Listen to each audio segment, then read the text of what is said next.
Hi hello ನಮಸ್ಕಾರ ಸ್ನೇಹಿತರೆ, ಬನ್ನಿ ಈ ದಿನ ಗಂಡಿಕೋಟಗೆ ಹೋಗಿ ಬರೋಣ. ಈ ವಿಡಿಯೋದಲ್ಲಿ ಗಂಡಿಕೋಟ ಎಲ್ಲಿದೆ, ಹೇಗೆ ತಲುಪಬೇಕು, ಎಲ್ಲಿ ಉಳಿದುಕೊಳ್ಳಬೇಕು, ಅದೇ ರೀತಿ ಗಂಡಿಕೋಟದಲ್ಲಿ ಕ್ಯಾಂಪಿಂಗ್ ಎಲ್ಲಿದೆ, ಹೇಗೆ ಬುಕ್ ಮಾಡಬೇಕು, ಗಂಡಿಕೋಟೆಯಲ್ಲಿ ನೋಡಲೇಬೇಕಾದ ಸ್ಥಳಗಳಾವುವು ಎನ್ನುವ ಸಂಪೂರ್ಣ ಮಾಹಿತಿಯನ್ನು ತಿಳಿದುಕೊಳ್ಳೋಣ. ಗಂಡಿಕೋಟ ಆಂಧ್ರ ಪ್ರದೇಶದ ಕಡಪ ಜಿಲ್ಲೆಯಲ್ಲಿ ಬರುವ ರೋಮಾಂಚಕ ಇತಿಹಾಸವನ್ನು ಹೊಂದಿರುವ ಒಂದು ಪುಟ್ಟ ಹಳ್ಳಿ. ಕೆಂಪು ಗ್ರಾನೈಟ್ ಶಿಲೆಗಳಿಂದ ಕೂಡಿದ ಎರ್ರಮಲ ಪರ್ವತ ಶ್ರೇಣಿಯಲ್ಲಿ ಪೆನ್ನಾ ನದಿ ಹರಿದು ಬೃಹತ್ತಾದ ಕಣಿವೆಯನ್ನು ರೂಪಿಸಿದೆ. ಈ ಕಣಿವೆ ಎಂದರೆ ತೆಲುಗಿನಲ್ಲಿ ಗಂಡಿ ಎಂದರ್ಥ, ಆದ್ದರಿಂದಲೇ ಇದನ್ನು ಗಂಡಿಕೋಟೆ ಎಂದು ಕರೆಯಲಾಗುತ್ತದೆ. ಈ ಒಂದು ಪೆನ್ನಾ ನದಿಯ ದಡದಲ್ಲಿ 100 ಮೀಟರ್ ಎತ್ತರದ ಬೆಟ್ಟದ ಮೇಲೆ ಇರುವುದೇ ಗಂಡಿಕೋಟ.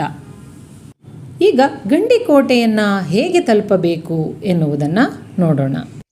ಭಾರತದ ಯಾವುದೇ ಭಾಗದಿಂದ ಮೊದಲಿಗೆ ಜಮ್ಮಲಮಡುಗುವನ್ನು ತಲುಪಿ ಜಮ್ಮಲಮಡುಗುವಿನಿಂದ 14.6 ಕಿಲೋಮೀಟರ್ ದೂರದಲ್ಲಿರುವ ಗಂಡಿಕೋಟವನ್ನು ತಲುಪಬೇಕು. ಸ್ವಂತ ವಾಹನದಲ್ಲಿ ಬರೋದಾದರೆ ಬೆಂಗಳೂರಿನಿಂದ 290.2 ಕಿಲೋಮೀಟರ್ ದೂರದಲ್ಲಿರುವ ಗಂಡಿಕೋಟವನ್ನು ಡೈರೆಕ್ಟಾಗಿ ತಲುಪಬಹುದು.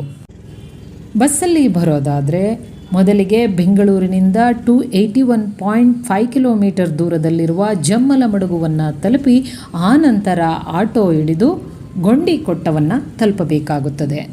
ಇನ್ನು ಟ್ರೈನ್ನಲ್ಲಿ ಬರೋದಾದರೆ ಬೆಂಗಳೂರಿನಿಂದ ಜಮ್ಮಲಮಡುಗುವಿಗೆ ಯಾವುದೇ ಡೈರೆಕ್ಟ್ ಟ್ರೈನ್ ಇಲ್ಲ. ಮೊದಲಿಗೆ ಅನಂತಪುರವನ್ನು ತಲುಪಿ ಆನಂತರ ಜಮ್ಮಲಮಡುಗು ತಲುಪಿ ಜಮ್ಮಲಮಡುಗುವಿನಿಂದ ಗಂಡಿಕೋಟವನ್ನು ತಲುಪಬೇಕಾಗುತ್ತದೆ.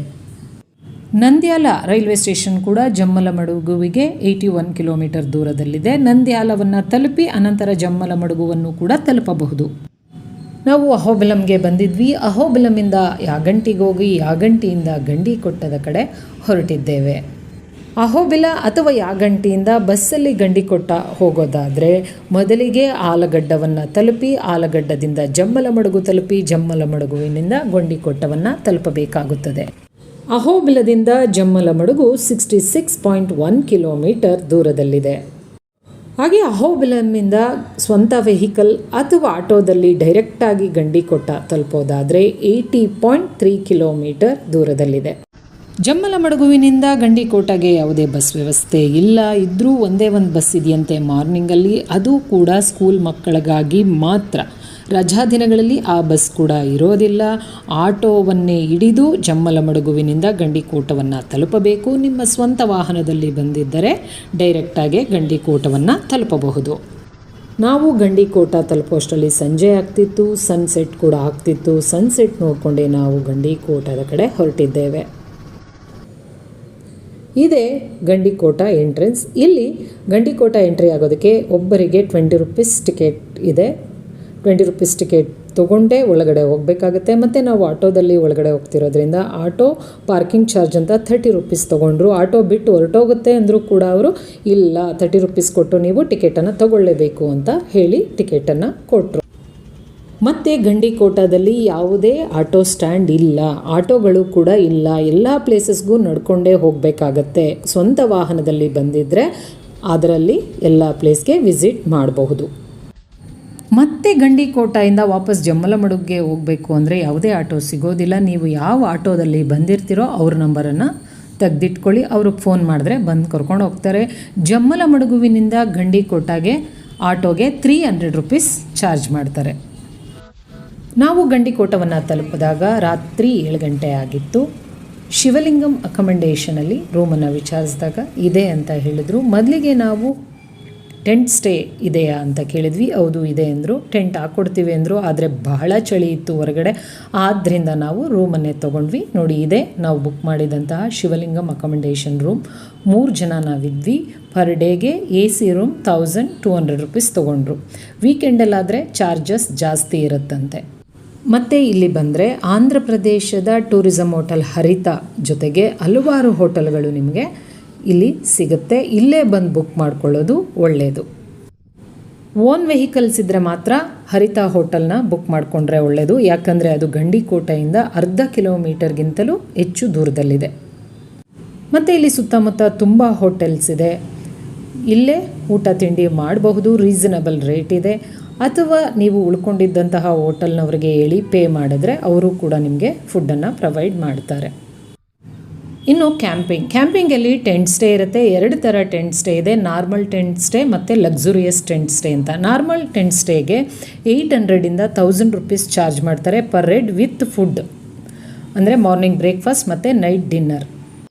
ಲಕ್ಸುರಿಯಸ್ ಟೆಂಟ್ ಸ್ಟೇಯಲ್ಲಿ 1500ಇಂದ 3000ವರೆಗೂ ಚಾರ್ಜ್ ಮಾಡ್ತಾರೆ. ವೀಕೆಂಡಲ್ಲಿ ತುಂಬ ಜನ ಬರೋದ್ರಿಂದ ಸ್ವಲ್ಪ ಚಾರ್ಜಸ್ ಜಾಸ್ತಿ ಇರುತ್ತೆ, ವೀಕ್ ಡೇಸಲ್ಲಿ ಕಡಿಮೆ ಇರುತ್ತೆ. ಈ ಲಕ್ಸುರಿಯಸ್ ಟೆಂಟ್ ಸ್ಟೇಯಲ್ಲೂ ಕೂಡ ನೈಟ್ ಡಿನ್ನರ್ ಕೊಡ್ತಾರೆ, ಮಾರ್ನಿಂಗ್ ಬ್ರೇಕ್ಫಾಸ್ಟ್ ಕೊಡ್ತಾರೆ. ನೀವೇನಾದರೂ ಗೊಂಡಿಕೋಟಕ್ಕೆ ಬಂದಾಗ ಟೆಂಟ್ ಸ್ಟೇ ಅಥವಾ ಲಕ್ಸುರಿಯಸ್ ಟೆಂಟ್ ಸ್ಟೇ ಅಥವಾ ರೂಮನ್ನು ಬುಕ್ ಮಾಡಬೇಕು ಅಂದ್ಕೊಂಡ್ರೆ ನಾನು ಡಿಸ್ಕ್ರಿಪ್ಷನ್ ಬಾಕ್ಸಲ್ಲಿ ಶಿವಲಿಂಗಂ ಅಕಾಮಡೇಷನ್ ಅವರ ನಂಬರನ್ನು ಹಾಕಿದ್ದೀನಿ, ನೋಡ್ಕೊಳ್ಳಿ. ಸನ್ರೈಸ್ಗೆ ಹೋಗಿ ಬರೋವಾಗ ಮಾಡಿದ ವಿಡಿಯೋ. ಸನ್ರೈಸ್ ನೋಡೋಣ ಅಂತ ಸೂರ್ಯೋದಯ ನೋಡೋದಕ್ಕೆ ಬೆಳಗ್ಗೆನೇ ಹೋಗಿದ್ವಿ. ಬೆಳಗ್ಗೆ 6:20ಕ್ಕೆ ಸೂರ್ಯೋದಯ ಆಯಿತು. ಮೋಡಗಳಿದ್ದಿದ್ದರಿಂದ ಅಷ್ಟು ಚೆಂದ ಸನ್ರೈಸ್ ನೋಡೋದಕ್ಕೆ ಆಗಲಿಲ್ಲ. ಆದರೂ ಸನ್ರೈಸ್ ನೋಡಿದ್ವಿ ಅಂತ ಒಂದು ತೃಪ್ತಿ ಆಯಿತು ಅಷ್ಟೆ. ಮತ್ತು ಈ ಸನ್ರೈಸ್ ಪಾಯಿಂಟ್ ಏನಿದೆಯೋ ಅಲ್ಲೇ ಕ್ಯಾಂಪಿಂಗ್ ಇರೋದು. ಕ್ಯಾಂಪಿಂಗ್ ಏರಿಯಾದಿಂದನೇ ಸನ್ರೈಸನ್ನು ನೋಡಬಹುದು. ಗೊಂಡಿಕೋಟ ಫೇಮಸ್ ಆಗಿರೋದೇ ಕ್ಯಾಂಪಿಂಗಿಗೆ. ಯಾರಿಗೆ ಟೆಂಟ್ ಸ್ಟೇ ತುಂಬ ಇಷ್ಟ ಇರುತ್ತೋ, ನೇಚರ್ ಮಧ್ಯೆ ಇರಬೇಕು ಅಂತ ಅಂಥವ್ರು ತುಂಬ ಜನ ಇಲ್ಲಿ ಬರ್ತಾರೆ. ನೋಡಿ, ಇದೆಲ್ಲವೂ ಕ್ಯಾಂಪಿಂಗ್ ಏರಿಯಾ. ಈ ಕ್ಯಾಂಪಿಂಗ್ ಏರಿಯಾದಲ್ಲಿ ಕ್ಯಾಂಪ್ ಹಾಕಿದ್ದು ಓನರ್ ಆಗಲಿ ಅಥವಾ ಇಲ್ಲಿ ಬಂದು ಉಳ್ಕೊಂಡವರಾಗಲಿ ಈ ಒಂದು ಪ್ರದೇಶನ ನೀಟಾಗಿ ಇಟ್ಕೋಬೇಕು. ಆದರೆ ಯಾರೂ ಕೂಡ ನೀಟಾಗಿ ಇಟ್ಟಿರಲಿಲ್ಲ. ನೀವು ಎಲ್ಲೇ ಹೋದರೂ ಬಾಟಲ್ಗಳು ಹೊಡೆದಿರೋ ಗಾಜುಗಳು ಎಲ್ಲೂ ಕೂಡ ಕಾಲಿಡೋದಕ್ಕಾಗ್ತಾ ಇರಲಿಲ್ಲ. ಅಷ್ಟು ಗಲೀಜು ಮಾಡಿಬಿಟ್ಟಿದ್ರು. ಇಲ್ಲಿಗೆ ಬರುವ ಪ್ರವಾಸಿಗರಲ್ಲಿ ಒಂದು ಮನವಿ, ದಯವಿಟ್ಟು ನೀವು ಯಾರು ಇಲ್ಲಿಗೆ ಬಂದರೂ ನೀವು ಏನು ತಂದಿರ್ತೀರೋ ಊಟ ತಿಂಡಿ ಅಥವಾ ಕುಡಿಯೋದು ಏನೇ ತಿಂದರೂ ಕೂಡ ವಾಪಸ್ ನಿಮ್ಮ ಬ್ಯಾಗಲ್ಲೇ ಹಾಕ್ಕೊಂಡೋಗಿ, ಇಲ್ಲ ಎಲ್ಲಾದರೂ ಡಸ್ಟ್ಬಿನ್ ಇದ್ದರೆ ಅಲ್ಲಾಕಿ. ದಯವಿಟ್ಟು ಇಲ್ಲೇ ಎಸೆದು ಈ ಪ್ರಕೃತಿನ ಹಾಳು ಮಾಡಬೇಡಿ. ನಾವು ಸನ್ರೈಸ್ ನೋಡೋದಕ್ಕೆ ಬಂದಾಗ 1-2 ಟೆಂಟ್ ಇತ್ತು ಅಷ್ಟೇ. ಎಲ್ಲರೂ ಟೆಂಟಿಂದ ಆಗ್ತಾನೆ ಹೊರಗಡೆ ಬಂದು ಸನ್ರೈಸ್ನ ಎಂಜಾಯ್ ಮಾಡ್ತಾಯಿದ್ರು. ಅಷ್ಟರಲ್ಲಿ ನಾವು ರೀಚ್ ಆದ್ವಿ. ನಾವು ಕೂಡ 1-2 ಫೋಟೋ ವಿಡಿಯೋಗಳನ್ನು ತೊಗೊಂಡ್ವಿ. ಆ ದೂರದಲ್ಲಿ ಒಂದು ಮಂಟಪ ಕಾಣಿಸ್ತಿದೆಯಲ್ಲ, ಆ ಮಂಟಪದಿಂದ ಆ ಕಡೆ ಲಕ್ಸುರಿಯಸ್ ಟೆಂಟ್ಗಳನ್ನು ಹಾಕಿರ್ತಾರೆ. ಅಷ್ಟು ದೂರ ಹೋಗೋದು ಬೇಡ ಅಂತ ನಾವು ಹೋಗಲಿಲ್ಲ. ಯಾಕಂದರೆ ಇವಾಗ ಟ್ರೆಕ್ಕಿಂಗ್ ಮಾಡಿಕೊಂಡೇ ಇಡೀ ಗಂಡಿಕೋಟವನ್ನು ಸುತ್ತಬೇಕಾಗಿತ್ತು. ಆದ್ದರಿಂದ ವೀಕೆಂಡಲ್ಲಾದರೆ ಇಲ್ಲಿ ತುಂಬ ಜನ ಇರ್ತಾರೆ ಮತ್ತು ತುಂಬ ಗೇಮ್ಗಳನ್ನು ಕೂಡ ಹಾಕಿರ್ತಾರೆ. ಇವತ್ತು ವೀಕ್ ಡೇ ಆಗಿರೋದ್ರಿಂದ ಇಲ್ಲ ಅಂತ ಹೇಳಿದ್ರು ಅಲ್ಲಿರೋ. ಇಲ್ಲಿ ಮುಖ್ಯವಾಗಿ ರಾಕ್ ಕ್ಲೈಂಬಿಂಗು, ಜಿಪ್ ಲೈನಿಂಗು ಮತ್ತು ಪ್ಯಾರಾಗ್ಲೈಡಿಂಗು ಇರುತ್ತಂತೆ ಅಡ್ವೆಂಚರ್ ಗೇಮ್ಸಲ್ಲಿ. ಸನ್ರೈಸ್ ನೋಡುತ್ತಿದ್ದ ಹಾಗೆ ನಾವು ಹಾಗೆ ಸ್ವಲ್ಪ ಕೆಳಗಡೆ ನಡ್ಕೊಂಡು ಹೋಗೋಣ ಅಂತ ನಡ್ಕೊಂಡು ಹೋದ್ವಿ. ವೇಟು ಬೋಟಿಂಗ್ ಅಂತ ಹಾಕಿದ್ರು. ತುಂಬ ದೂರ ನಡಿಬೇಕು, ಇಳ್ಕೊಂಡು ಹೋಗಬೇಕು. ಬೋಟಿಂಗ್ ಬೇಕಂದರೆ ಅಲ್ಲಿ ನಂಬರ್ ಹಾಕಿದ್ರು, ಫೋನ್ ಮಾಡಿದ್ರೆ ಅವ್ರು ಬರ್ತಾರೆ ಮಾಡಿ ಅಂತ ಹೇಳಿದ್ರು. ವೀಕೆಂಡಲ್ಲಾದರೆ ಬೋಟ್ ಅವ್ರು ಇಲ್ಲೇ ಇರ್ತಾರೆ, ವೀಕ್ ಡೇಸಲ್ಲಿ ಇರಲ್ಲ. ನೀವೇನಾದರೂ ಬೋಟಿಂಗ್ ಹೋಗಬೇಕು ಅಂದರೆ ಫೋನ್ ಮಾಡಿ ಬರ್ತಾರೆ ಅಂತ ಹೇಳಿದ್ರು. ಪರ್ ಹೆಡ್ 400 ರೂಪೀಸ್ ತಗೋತಾರಂತೆ ಬೋಟಿಂಗಿಗೆ. ಇವಾಗ ನಮ್ಮ ಗ್ರೂಪೇ ದೊಡ್ಡದಾಗಿದೆ, ನಾವೇ 4-5 ಜನ ಇದ್ದೀವಿ ಅಂದಾಗ 1 ಅವರ್ಗೆ ಒಂದು ಟೈಮ್ಗೆ ಬೋಟಲ್ಲಿ ಹೋಗಿ ಬರೋದಕ್ಕೆ 4 ಜನಕ್ಕೆ 1200 ಚಾರ್ಜ್ ಮಾಡ್ತಾರೆ. ಈಗ ಒಬ್ಬೊಬ್ಬರೇ ಬಂದಿದ್ದೀವಿ, ಬೇರೆ 4 ಜನ ಇದ್ದೀವಿ ಅಂದರೆ 1 ಅವರ್ಗೆ ಒಬ್ಬರಿಗೆ 400 ರೂಪೀಸ್ ಚಾರ್ಜ್ ಮಾಡ್ತಾರೆ. ಬಟ್ ನಾವು ಬೋಟಿಂಗ್ ಹೋಗಲಿಲ್ಲ. ನಾವು ಹಾಗೆ ಕೆಳಗಡೆ ಇಳ್ಕೋತಾ ಹೋಗಿ ಸ್ವಲ್ಪ ಹತ್ರಕ್ಕೆ ಹೋದ್ವಿ ಅಷ್ಟೇ, ಆ ಒಂದು ವ್ಯೂ ಪಾಯಿಂಟನ್ನು ನೋಡೋಣ ಅಂತ. ಈ ಒಂದು ಪಾಯಿಂಟ್ಗೆ ಒಂದು ಮೇಲೆ ನಿಂತು, ಈ ಒಂದು ಗುಡ್ಡಗಳ ಮೇಲೆ ನಿಂತು ನೋಡಿದಾಗ ದೂರದಲ್ಲಿ ಮೈಲಾವರ ಡ್ಯಾಮ್ ಕಾಣಿಸ್ತಾ ಇತ್ತು. ಟೈಮ್ ಇದ್ದರೆ ಮೈಲಾವರ ಡ್ಯಾಮ್ಗೂ ವಿಸಿಟ್ ಮಾಡಬಹುದು. ಇಲ್ಲಿ ಬಂದು ನಿಂತು ಈ ಪ್ರಕೃತಿಯ ಸೊಬಗನ ಸವಿಯೋದಕ್ಕೆ 2 ಕಣ್ಣು ಸಾಕಾಗಲ್ಲ ಅನ್ನಿಸ್ಬಿಡ್ತು. ಆ ಒಂದು ಕಣಿವೆ ಮಧ್ಯದಲ್ಲಿ ಹರಿಯುವ ನೀರು, ಹಬ್ಬ ಎಷ್ಟು ಸುಂದರವಾಗಿತ್ತು. ಸ್ವಲ್ಪ ಹೊತ್ತು ಹಾಗೆ ಅಲ್ಲೇ ಕೂತ್ಬಿಟ್ವಿ. ನಾವು ಸನ್ರೈಸನ್ನು ನೋಡಿಕೊಂಡು ಫೋಟೋ ವಿಡಿಯೋ ತೊಗೊಂಡು ವಾಪಸ್ ಬರೋ ಅಷ್ಟರಲ್ಲಿ 1-2 ಹೋಟೆಲ್ ಅಷ್ಟೇ ಓಪನ್ ಆಗಿತ್ತು. ವೀಕ್ ಡೇ ಆಗಿರೋದ್ರಿಂದ ಜಾಸ್ತಿ ಹೋಟೆಲ್ ಓಪನ್ ಆಗಿಲ್ಲ. ವೀಕೆಂಡ್ ಆಗಿದ್ದರೆ ತುಂಬ ಹೋಟೆಲ್ಸ್ ಓಪನ್ ಆಗ್ತಿತ್ತಂತೆ. ಸರಿ, ಓಪನ್ ಆಗಿದ್ದು ಹೋಟೆಲಲ್ಲೇ ಹೋಗಿ ಕೇಳಿದ್ವಿ. ಇಡ್ಲಿ ರೆಡಿ ಇತ್ತು. ಇಡ್ಲಿಯನ್ನು ತಿಂದು ಆ ನಂತರ ನಾವು ಕೋಟೆಯ ಕಡೆಗೆ ಹೊರಟ್ವಿ. ಇಲ್ಲಿ ಆಟೋದವ್ರು ಏನಾದರೂ ಸಿಗಬಹುದಾ, ಫೋನ್ ಮಾಡಿದ್ರೆ ಬರ್ತಾರಾ ಅಂತ ವಿಚಾರಿಸಿದ್ವಿ. ಇಲ್ಲ, ಯಾವ ಆಟೋದವರು ಬರಲ್ಲ, ನೀವು ಸ್ವಂತ ವೆಹಿಕಲಲ್ಲಿ ಬಂದಿದ್ದರೆ ಅದರಲ್ಲಿ ಬೇಕಾದರೆ ಒಳಗಡೆ ಹೋಗಬಹುದು ಅಂತ ಹೇಳಿದ್ರು. ಆದರೆ ನಾವು ಬಸ್ಸಲ್ಲಿ ಬಂದಿದ್ದರಿಂದ ಹಾಗೇ ನಡ್ಕೋತಾ ಕೋಟೆ ಕಡೆ ಹೊರಟ್ವಿ. ನೋಡಿ, ಕೋಟೆ ಎಂಟ್ರಿ ಆಗ್ತಿದ್ದಾಗೆ ಒಂದು ಮ್ಯಾಪ್ ಹಾಕಿದ್ದಾರೆ. ಆ ಮ್ಯಾಪಲ್ಲಿ ಕೋಟೆಯ ಒಳಗಡೆ ಏನೇನಿದೆ, ಏನೇನು ನೋಡಬಹುದು ಅನ್ನುವ ಸಂಪೂರ್ಣ ಮಾಹಿತಿ ನಮಗೆ ಸಿಗುತ್ತೆ.